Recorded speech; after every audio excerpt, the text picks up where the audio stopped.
Entonces, continuamos con la parte que nos atañe con respecto a lo que ustedes... ¿Se les raro esto? No sé.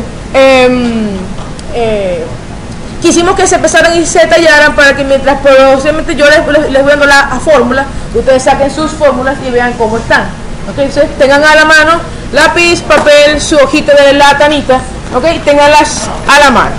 Entonces, hay varias formas de evaluar a un paciente obeso. Podemos evaluar qué come, cómo lo come, cuántos marshmallows, cuántas hamburguesas, cuántos toddy, cuántos chocolates se come al día, y eso nos puede dar una idea de qué características dentro de su fisiología pueden verse cuando uno evalúa la obesidad.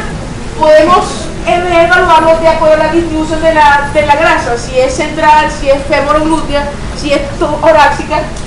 Podemos darles hasta nombres, fenotipos de pera, fenotipos de manzana, fenotipos de cono, y podemos evaluarlo de acuerdo al daño a órgano blanco, si hay infarto, si hay diabetes, si hay lesión articular, ¿ok? Me equivoqué. Y de acuerdo a la gravedad de la comorbilidad, uno puede evaluar a ese paciente. En una consulta de 15 minutos donde nos llega alguien a consulta, realmente no tenemos el chance de verlo todo así completo, porque evidentemente hay elementos de tiempo y elementos que necesitan, digamos, una mayor atención, ¿ok? Siempre es necesario tratar de abarcarlo todo desde la primera visita, ¿ok? Hay algo llamado la pérdida o las oportunidades perdidas. En medicina, las oportunidades perdidas ocurren porque la gente se va y no vuelve. Entonces uno pierde la oportunidad de detectar, evaluar, indicar, tratar de tratar algo que se vio pero que se dejó para la que sigue y nunca viene, ¿okay? Entonces dentro de lo que uno tiene que hacer, y eso se hace es con la práctica, la parte visual. O sea, si ustedes ven a mí, yo llego, yo no cojeo, o sea, uno tiene que evaluar a ese paciente desde que entra por esa puerta.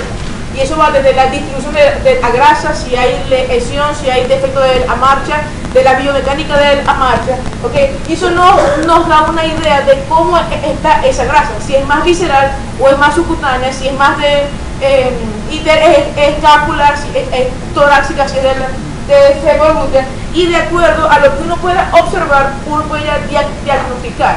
Este es un gordito que está más o menos complicado, o uno que aún tiene tiempo de intervención. Entonces, dentro de lo que uno puede hacer, uno lo puede distribuir en dos puntos: la evaluación antropométrica y la evaluación nutricional.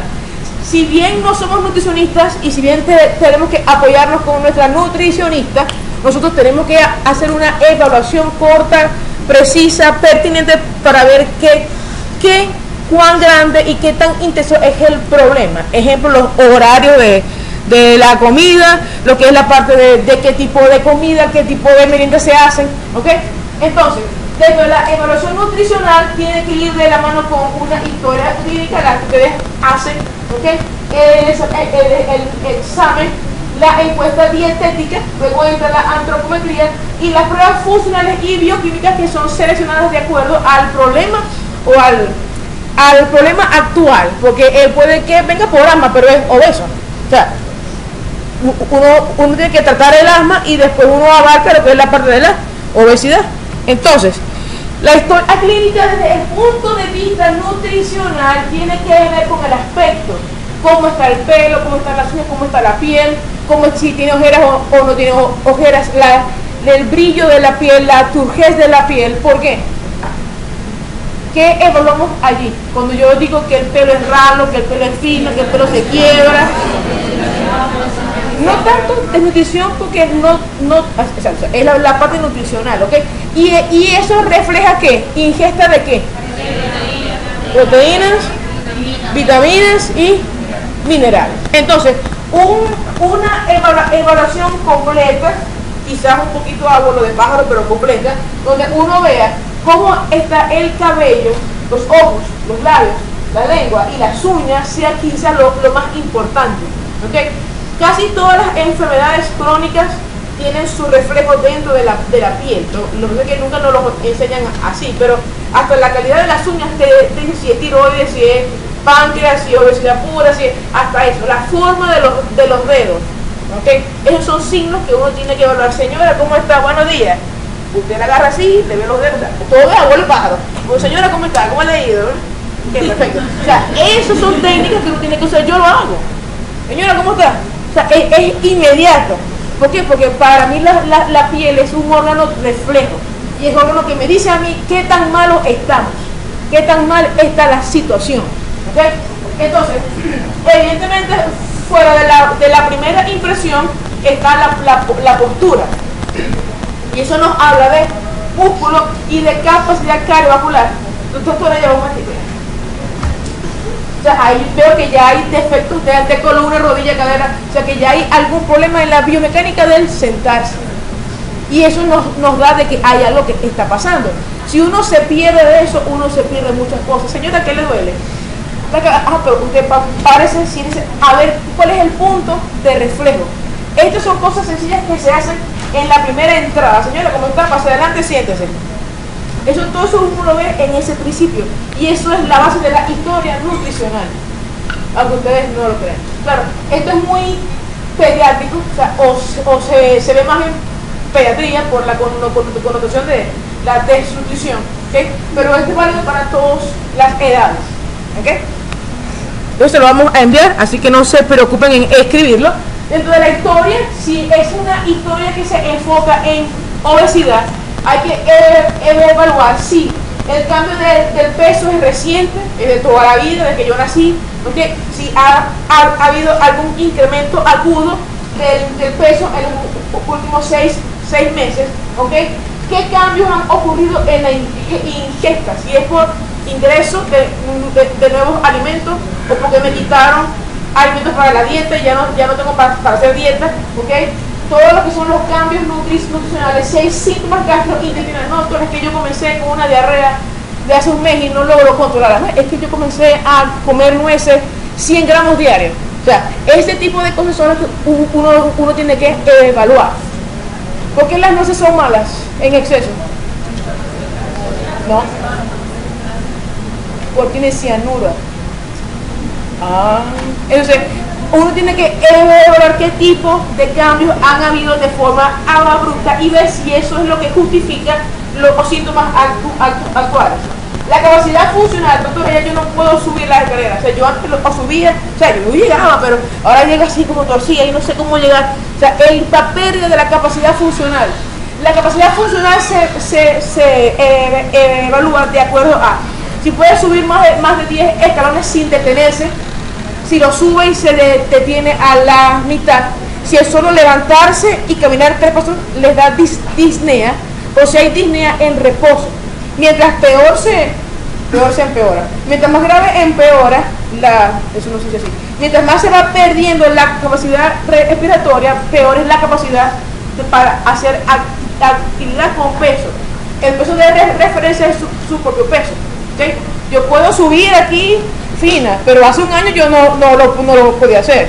¿Okay? Entonces, ver cómo yo mejoro la capacidad para yo llevar mi peso es un marcador de capacidad funcional, y esto tiene que ser evaluado a todo el mundo: fumador, no fumador, embarazado, obesa, mujer, niño, flaco, viejo, lo que venga, porque esto es lo que determina tu meta con respecto a la actividad física. ¿Qué quieres que haga? ¿O qué quieres que él pueda lograr? ¿Qué pueda hacer? ¿Okay? Si hay algún tipo de enfermedades concomitantes de la tiroides, adrenales, diabético ya establecido, alguna otra cosa desde el punto de vista gastrointestinal o inmunológico, ¿okay? Y factores de estrés metabólico. ¿Qué será estrés metabólico? ¿Qué es estrés? Es que yo me estreso. ¿Pero por qué te estresas? O sea, ¿cuál es la causa del estrés? Puede ser novio, puede ser nota, puede ser papá, puede ser expedientes X. O sea, cualquier causa de estrés existe. Pero el estrés metabólico ocurre cuando las normativas fisiológicas para el control nutricional se pierden. Por ejemplo, si yo meriendo pasta a las 2 de la mañana, eso es un estrés metabólico. Ey, eso es común, yo lo hice para... corta, o sea, todas las cosas buenas yo me comí a las 2 de la mañana, o sea, ni modo. Pero es un estrés metabólico. ¿Por qué? ¿Qué es el ciclo circadiano? Es el reloj vital. Yo me paro a las 6, desayuno, almuerzo, ceno y me duermo. Si yo quito los ciclos normales y los invierto, eso es un estrés metabólico que abarca desde sueño, entonces el insomnio, el sueño del estudiante, hasta comer pasta a las 2 de la mañana. Esos elementos son los que uno tiene que evaluar, que son parte del cambio de estilo de vida. Y esto es lo que salva el páncreas. Cuando yo le quito el estrés metabólico, ¿ok? El examen físico tiene que ir o tratar de dislucidar la cantidad de grasa subcutánea y de grasa muscular, ¿ok? Y evidentemente hay que dar un diagnóstico. El diagnóstico nutricional es de la nutricionista, pero uno tiene que hacer la evaluación. Paciente normopeso, paciente bajo de peso, paciente con sobrepeso o obeso. Eso lo hace uno. Pero el diagnóstico es que si hay deficiencia de oligoelementos, eso lo hace la interconsulte a la nutricionista. Esa es su mejor amiga, aunque ustedes no lo crean. ¿Ves? Ahora bien, si yo quiero, se me movió un pelo, si yo quiero hacer un recordatorio corto para ver cómo está ese paciente, ese adolescente, yo se lo puedo dar para la casa y que me lo traigan. Algo llamado el recordatorio, el cual evalúa desayuno, merienda, almuerzo, merienda y la cena, que no se ve, ¿ok? Y donde uno coloca la hora. Yo desayuné a las 12 del mediodía y almorcé a las 4 y cené a las 3 de la mañana. O sea, esos son los ciclos que uno tiene que evaluar. La hora, la cantidad. Yo comí pasta que me la hizo mi mamá, o comí pasta de Da Vinci, o pasta de macaroni, ¿ok? ¿Dónde es la fuente de la comida? ¿Okay? Medida, me comí más o menos como 2 platos, o me comí un plato, o me comí medio plato, ¿ok? O 3 piezas, 2 piezas, 4 piezas, ¿ok? Que eso va en las cantidades. Mientras uno pueda conseguir mayor detalles de la preparación, mejor. No es lo mismo un kilo de pollo Arturo, o un kilo de pollo frito en tu casa. Es la misma fritura, pero no es lo mismo la fritura de Arturo que la fritura de tu casa, porque hasta eso cambia. Esas son cosas que hay que determinar. Y lo otro es que aunque no sale aquí, uno tiene que preguntar lo que es la cocción. La cocción, ¿ok? No es lo mismo un pollo frito 100% o un pollo que quede semicrudo. ¿Por qué? ¿Perdón? Pero no te vi. Porque es más importante un pollo bien cocido que un pollo crudo, o que queden patitas rojas cerca del hueso. Y eso va con carne, con pollo, con pescado, con todo. ¿Por qué? ¿Qué hay? O sea, ¿cuál es la perfecta simbiosis entre el mundo y nosotros? Las bacterias y los elementos. Nosotros somos un mar de bacterias. Nosotros colocamos una mano en un cultivo, la huella, y eso crece hasta hongos, ese ahí. Esa es nuestra flora comensal, ¿cierto? El pollo tiene su pollo, la de la carne, de la vaca, del pescado, el amarón, todo lo que viene. El pollo semi cocido o semi crudo frito, esa sangrita que ustedes ven allí, allá hay bacterias del pollo, no son las tuyas. Entonces la cocción en ese sentido es importante, porque número 1, las infecciones alimentarias, y número 2, hay un cambio en la flora intestinal que nos afecta. Aunque ustedes no lo crean, ya se ha planteado que hay un tipo de flora bacteriana para el obeso y un tipo de flora bacteriana para el flaco. Y de acuerdo al tipo de bacterias hay más o menos lípidos circulantes en plasma. Entonces yo puedo hacer terapia biológica modificando la flora intestinal, y eso mejora la obesidad. De pelos parados, porque eso es microbiología aplicada a la endocrinología. Y eso es lo más nuevo que existe. Hasta el punto que ya hay estudios con trasplante de heces. Lo pueden buscar. Yes, de pelo parado. Claro, yo no voy a hacer. O sea, hay sus indicaciones, pero ya se habla de trasplante de heces. Entonces, la antropometría, que sería la medición de las porciones del cuerpo, Es una técnica sencilla, en la cual cuando uno entiende dónde, cuándo y cómo, la técnica es rápida y es precisa, ¿ok? Y necesita entrenamiento. No es que a todo el mundo, ay, medite aquí, no medite. Si yo no sé dónde pongo la cinta, cómo pongo la cinta y cuánto voy a apretar de la cinta, la medida es ficticia, o sea que es falsa, ¿ok? Entonces, lo que queremos aquí es que aprendan cuáles son los puntos de reparo y que inicien el entrenamiento. Mami, vení para acá, matico. Papi, porque en la práctica está el aprendizaje, sobre todo en esto que es mecánico, o sea, es de medición, ¿ok? Entonces, de la antropometría sencilla aplicable a la consulta, hay varios puntos. Y MC, que depende de quién, peso y talla. La circunferencia de cintura, y quienes lo tienen, como nosotros que tenemos suerte, la bioimpedanciometría con la tanita. ¿Por qué digo? Porque esto es caro, no todo el mundo lo tiene. O sea, uno se apoya con lo que tiene. Si ustedes van a tener una consulta que tenga su tanita, bien, pero si no tienen, tienen que irse con estos dos y saberlo bien cómo hacer, ¿ok? Entonces hay varias medidas con respecto a lo que yo quiero evaluar. Si yo quiero ver crecimiento, peso y talla, que es lo que más se usa en pediatría, medición de la composición corporal, si yo tengo más grasa o más músculo o al revés, y lo que es la medición de la masa libre, ¿ok? Que si bien son técnicas buenas, a la hora de ustedes no es algo tan práctico. ¿Sí? Nos vamos a quedar con lo sencillo. Número 1, la talla. La talla es la evaluación de la altura de un individuo desde hasta el punto más vertical, pero se requieren varias condiciones. Número 1, el piso donde uno mide tiene que ser lo más planito posible, sin irregularidades. Pues si yo lo hago, aquí hay un hundimiento.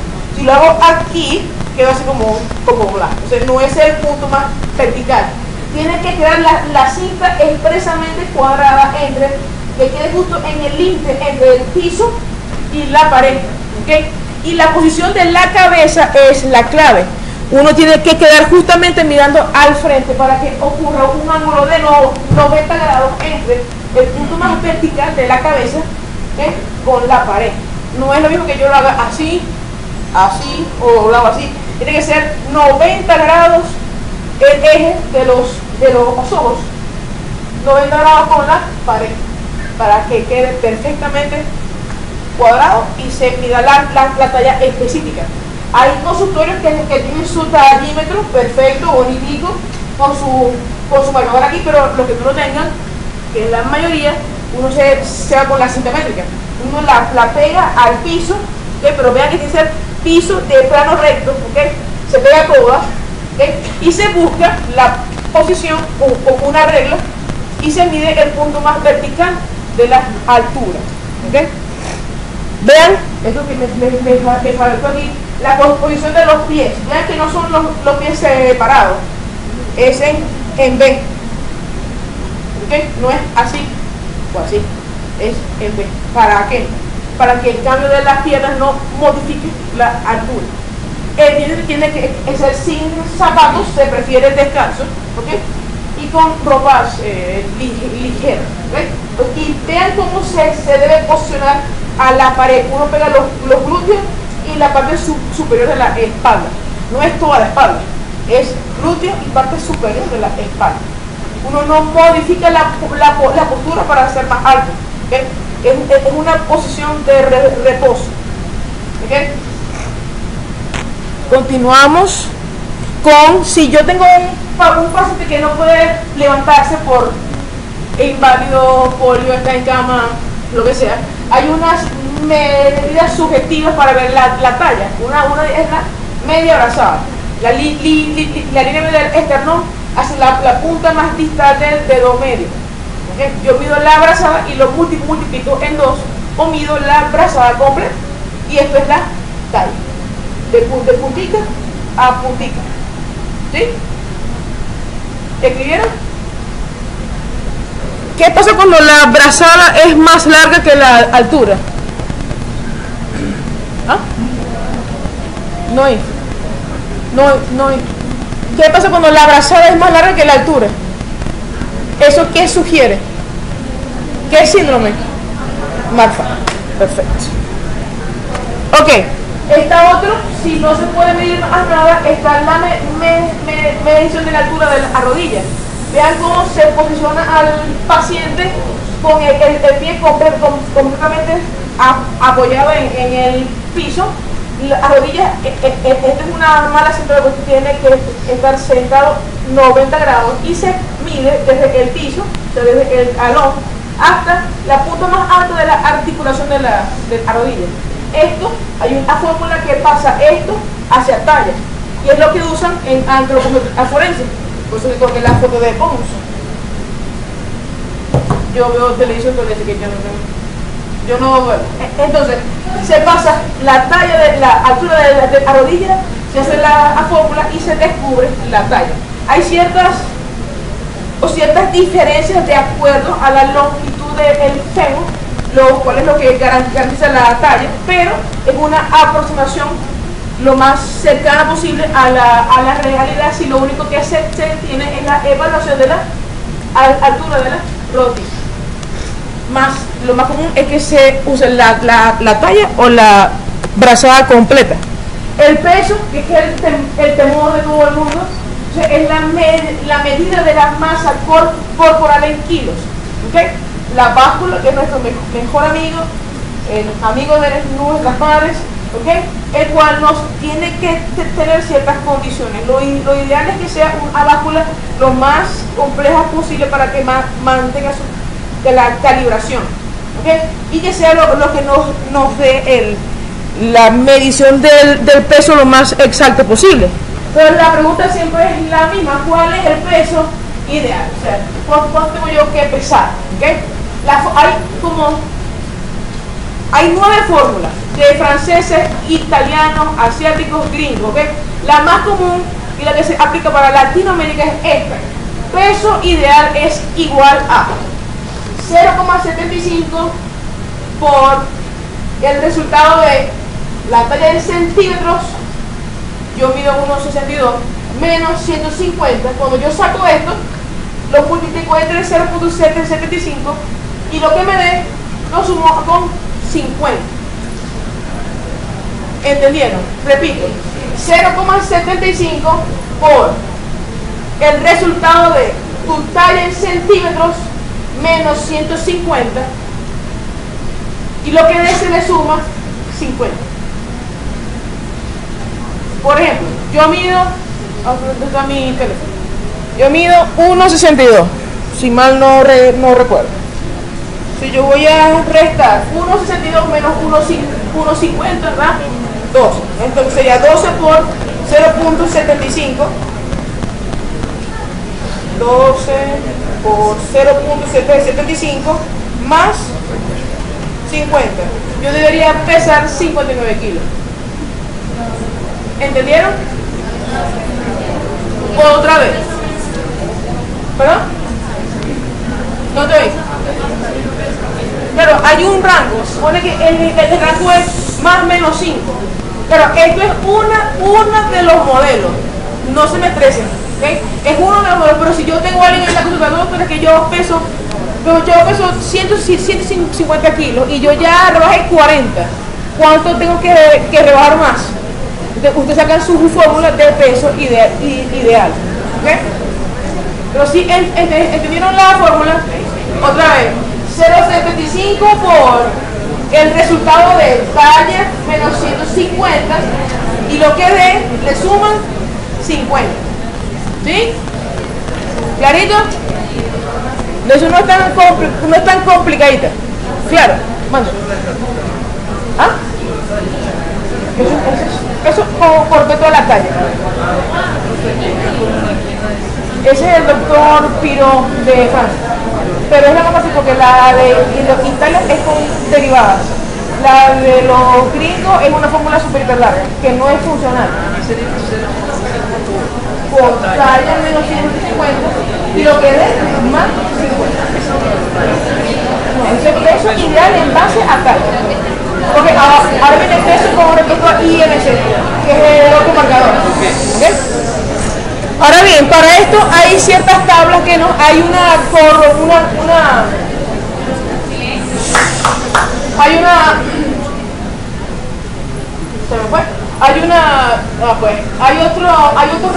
resultados que sale cuando uno calcula peso ideal. Uno puede sacar el porcentaje de peso ideal. Eso es, peso real, o sea, yo peso 110, 110% entre mi peso ideal. Y tiene que dar un porcentaje. Ese porcentaje es lo de más o lo de menos. ¿Okay? Si yo saco más de 120% es obesidad. Si saco entre 110 a 120, sobrepeso. Si tengo entre 90 y 110, normal. Por eso que hay un rango. ¿Okay? Hay un rango de evaluación. Si saco entre 60 y 90%, una malnutrición moderada. Y si saco menos de 60, es una malnutrición severa. ¿Okay? Esta tablita se la vamos a enviar, ¿verdad? A ellos, ¿no? La imprimen y la ponen en su cuaderno de notas y de fórmulas y de dosis, pero con ello uno puede decir de forma, digamos, con propiedad si alguien tiene disminución de peso, que quizás es un poco de lo más difícil que hay. ¿Okay? Cuando uno puede decir, tú estás baja de peso, pero ¿cuán bajo estás? Sin entrar en valores pediátricos de desnutrición. Hay unas tablas mucho más específicas con respecto a pesos según estatura y contextura. Si es alguien pequeña o grande o súper grande con respecto a su masa ósea y de acuerdo a la contextura y su peso, cómo están. ¿Okay? Esas tablas se las vamos a enviar también por correo, así que no las copien porque no tiene sentido. Las imprimen y las pegan en su cuaderno. ¿Okay? Que todo eso es correlativo. El IMC, el cual es uno de los índices más usados en el planeta, el que más ha durado en el planeta, ¿okay? el cual es un resultado entre peso sobre talla al cuadrado. O sea que las unidades son kilogramos sobre metro cuadrado. Sencillo. 110 entre 1.62 al cuadrado. ¿Okay? Eso tiene que dar un índice. ¿Okay? Y es lo que nos ayuda a clasificar a la gente en obesos, sobrepeso y desnutrición y obesidad mórbida. Hay una tabla que no sé si dónde la tengo, si más adelante, esta. Ok, esta es la tabla para clasificarlos de acuerdo al resultado del IMC. Si nos da entre 18.5 y 24.99 es un peso normal. ¿Okay? Si da por debajo, se habla de bajo peso. Ahí uno evalúa las causas de pérdida o de masa grasa o de masa muscular. Si me da entre 25 y 29.9, uno habla de sobrepeso o lo que se llama el preobeso. ¿Okay? Por encima de 30 uno habla de obesidad, pero la obesidad tiene sus subclasificaciones. La tipo 1, tipo 2, tipo 3, que todo depende del IMC. Si es entre 30 a 32.99 se habla de obesidad tipo 1. Si es entre 35 y 39.99 tipo 2. Y si es más de 40 se habla de tipo 3 o mórbido. ¿Okay? Claro, hay unos que hablan de muy mórbida, más de 50, pero son los que manejan la parte de cirugía bariátrica. En las consultas usualmente hay esta tablita que es el arcoíris, donde uno de forma sencilla, sin el cálculo, uno busca 1.62 por, no me veo, no estoy, pero hay una tabla más amplia, es un afiche gigantesco donde están todos los pesos y todas las tallas. Entonces uno, de forma sencilla, uno ve si yo peso 80 y mido 57.5, 32.2. O sea, obesidad tipo 1, 32.2. Si yo peso 70 y mido 167.5, 24 voy ahí a pico de ese cuerpo, estoy bien. Si yo peso 78 y mido 1,85, 22, súper bien. Pero si yo peso 45 y mido 1,65 y 6,5, las tablas que se dan son es lo más fácil de uno agarrar las mediciones y uno hace su cruz y uno se clasifica, ¿okay? Eso se lo vamos a enviar, así que no se preocupen. Mientras se sepan la fórmula y la sepan aplicar, todo está bien, ¿ok? ¿Cuál es el problema del IMC? Número uno, si yo tengo edema, yo tengo más peso del que es verdadero y va a dar más alto de lo que es. Si no me da proporciones, o sea, yo veo a alguien que tiene IMC de 24, pero yo no sé si es por músculo o por grasa, no lo sé. Por ende, si bien es un buen indicador, no puede ser absoluto, pero no hay nada más, o sea, no hay algo más allá ahorita que nos sirva. Se supone que se podría hacer grasa visceral por ecografía, pero no todos los ecografistas lo hacen, pues no lo saben evaluar. ¿Okay? Hay unas fórmulas que hablan sobre grasa visceral, ¿okay? Las cuales vamos a ver en la otra lámina, pero son fórmulas que aún no están bien validadas. Entonces, siempre vamos a quedar con la duda de que si ese IMC es verdaderamente sano, pero no hay otro indicador rápido como ese. ¿Okay? La bioimpedancia, que fue lo que se hicieron ahorita, es una evaluación por el paso de corriente por todos los grupos celulares y da una evaluación con respecto a la resistencia del paso de la electricidad. Y eso da uno... Esto está como obvio, yo no sé por qué. Ok, lo cual habla y nos da un resultado de peso, IMC, tasa metabólica basal, impedancia, masa grasa, masa magra y agua total. ¿Okay? ¿Por qué el agua es importante cuando uno habla de obesidad?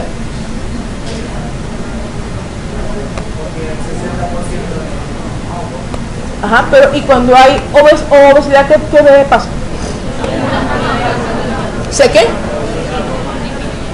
Disminuye. Aumenta. Mientras más grasa haya, más agua hay. ¿Okay? Y eso es algo bioquímico. ¿Por qué tiene que haber más agua? Porque hay más beta oxidación.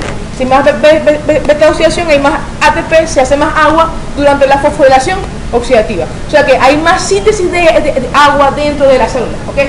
Entonces siempre tiene que haber una evaluación de agua con respecto a masa grasa. ¿Okay? Como dijo él, cuando uno ejercita y uno mueve su músculo, uno suda, uno bota el agua, uno exprime el agua en exceso y eso ayuda a la caída del peso dentro de la intervención del paciente obeso. Evidentemente, lo que sigue es la circunferencia de cintura, que siempre es un problema, ¿ok? Gente como yo, tiene su pancita. Hay dos tipos de gente, se pone su jean encima de la pancita o debajo de la pancita. La pregunta es dónde uno mide la cintura, en la pancita o debajo de la pancita. Como este aquí, es en el medio de la pancita. Claro, de eso hay cierta controversia mundial. Hay gente que dice que si es un gordo, muy obeso, con caída masiva del colgajo, así yo lo mido en el centro, yo no estoy midiendo la cintura verdadera. Entonces, en el obeso mórbido, uno mide cintura de cadera. Y en el obeso menor de 40, uno mide cintura de abdomen. ¿Okay? Entonces, hay ciertos puntos que uno tiene que tomar en cuenta a la hora de medir la circunferencia abdominal. Mi modelo, ¿qué se hizo? Se me fue. Ok, quedo yo. Entonces, vean, hay que ver dos puntos anatómicos. El reborde costal inferior, el más bajo, ¿okay? Y el reborde de la cadera, del ilio, aquí, la parte más superior. Se hacen dos puntos y se escoge el del medio. Y por ahí es que se pasa la cinta, ¿okay? Por esa punta. En expiración o en inspiración. O sea, cuando yo tomo aire, cuando lo boto. En la parte final de la expiración. O sea, es la parte máxima de salida de caída de la pancita. ¿Okay? Entonces, reborde costal borde de aquí de la cadera, el punto medio, uno pasa la cinta hacia adelante. Puede que no pase por el ombligo, todo depende de la caída de la barriga. Si es un obeso mórbido que ya le cae, el ombligo está por debajo de la línea media. Por eso que ahí uno mide en la cadera, pero es más de 40. ¿Ok? Sí quedó claro, ¿dónde está mi Meli para acá? Ok, repetimos, levantamos aquí de lado. Entonces, borde costal, ¿ok? Aquí abajo, borde de la cadera, el punto medio. Si es de que midan y dividan el punto, lo hacen. Eso no es pena de nadie. Tú tienes que hacer lo más exacto posible. Se toma el punto, la cinta, de los dos lados, de derechita hasta la parte final de la expiración. O sea, que el señor bote el aire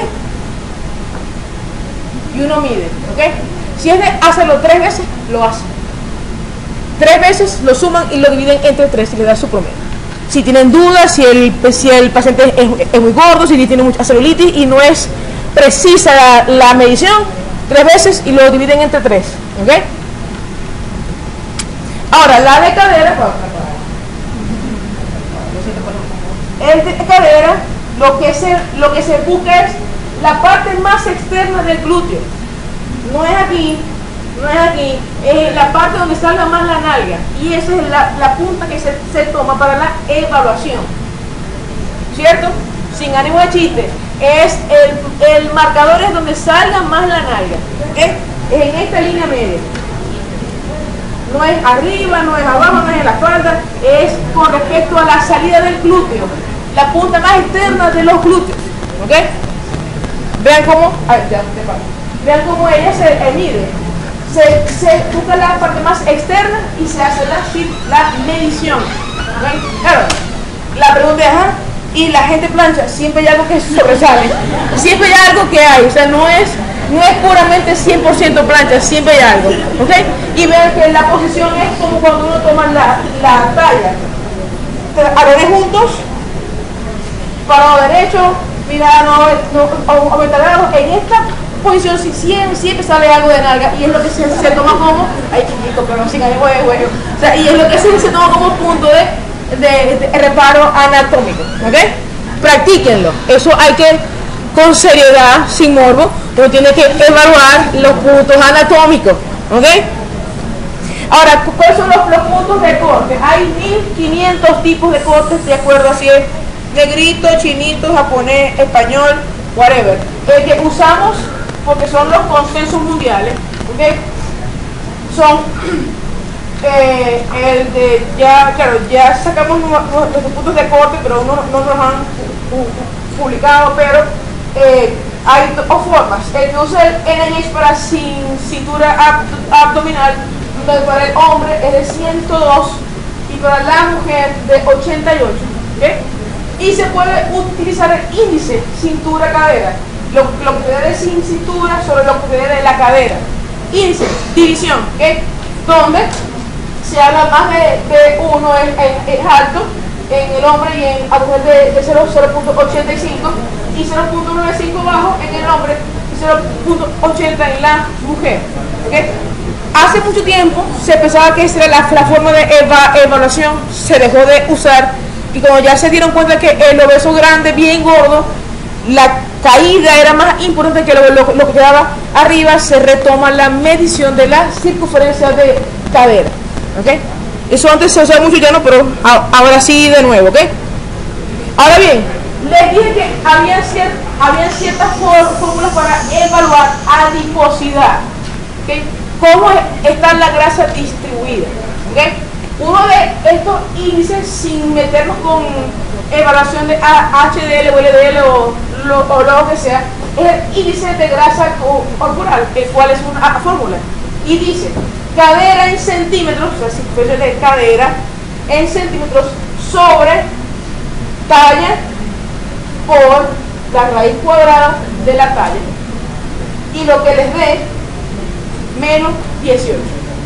Repito, circunferencia de cadera en centímetros entre metros, talla en metros, o sea, 1.62 por la raíz cuadrada de 1.62, o sea, de talla en metros, y lo que les dé de esto, de esta fracción, se le resta 18. ¿Entendimos? 180 sobre, no mentira, 120, algo así. 120 sobre 1.62 por la raíz cuadrada de 1.62, y lo que me dé menos 18. Siempre me agarro con la fórmica esa. Y esto nos da otra tablita donde habla de que si hay mayor adiposidad, vean cómo se diferencia entre mujeres y hombres. ¿Okay? Entonces, y de acuerdo a la edad está su clasificación. Entonces los enviamos, ustedes lo imprimen y lo ponen en su cuadernito, porque eso no se aprende de memoria, eso uno lo revisa. Y hasta aquí llegamos.